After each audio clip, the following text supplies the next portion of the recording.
Assalamualaikum warahmatullahi wabarakatuh. Perkenalkan, nama saya Nurhanis Nabila, NIM 34 2019 011. Saya mahasiswa semester 3 Program Studi Pendidikan Biologi Fakultas Keguruan dan Ilmu Pendidikan Universitas Muhammadiyah Palembang. Baiklah, saya di sini akan melaksanakan praktikum ke-6 dalam mata kuliah Morfologi Tumbuhan dengan judul Metamorfosis Akar, Batang, dan Daun, dengan tujuan mengetahui macam-macam metamorfosis akar, batang, dan daun. Pertama, mistar. Yang kedua, pensil warna dan spidol. Yang ketiga, pensil. Yang keempat, penghapus. Yang kelima, lem kertas atau lakban. Yang keenam, alat pemotong. Yang ketujuh, pena. Dan yang terakhir, mikroskop tangan dengan perbesaran 60 kali.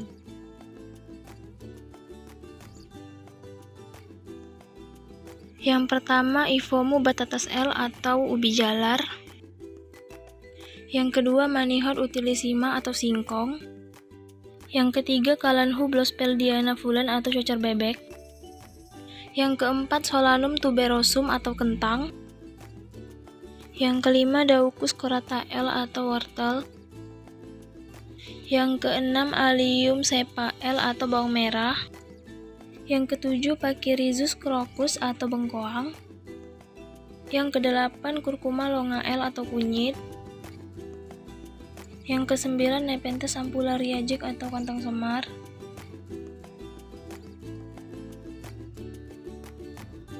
Yang ke-10, Rosa hybrida Hort atau daun mawar. Yang ke-11, Bougainville spectabilis L.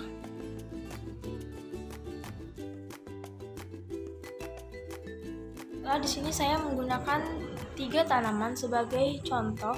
Yang pertama ada Curcuma longa L atau kunyit.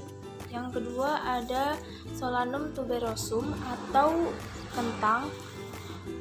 Dan yang terakhir ada Pachyrhizis crocus atau bengkoang.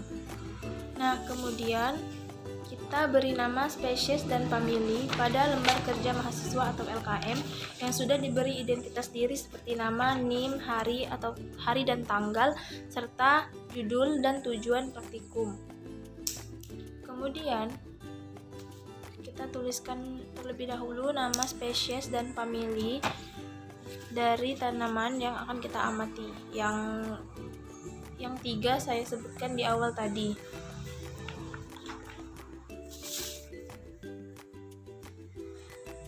Kemudian kita gambarkan organ-organ pada tanaman yang kita amati.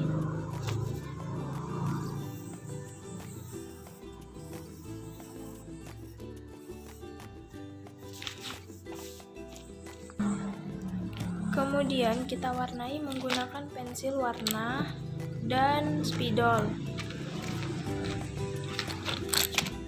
Seperti ini, seperti pada tanaman bengkoang ini, di sini terdapat umbi dan di sini terdapat akar.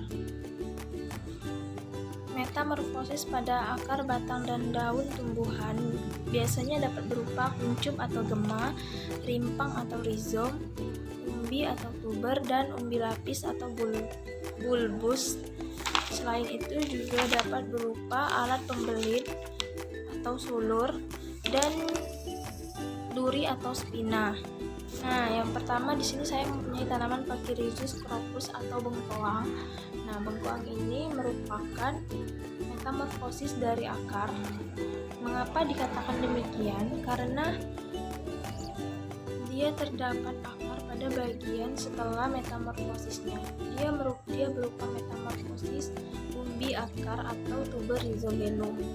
Nah, mengapa dikatakan metamorfosis akar? Karena di bagian bawahnya terdapat akar.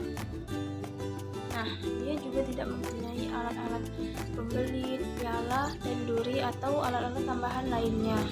Selanjutnya, kunyit atau Curcuma longa L. Dia merupakan metamorfosis dari batang dan daun. Mengapa dikatakan metamorfosis batang?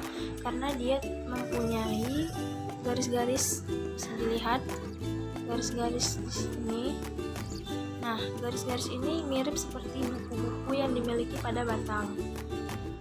Nah, mengapa dia dikatakan metamorfosis daun? Karena pada garis-garisnya ini seperti terdapat kulit-kulit, seperti kulit yang mengelupas.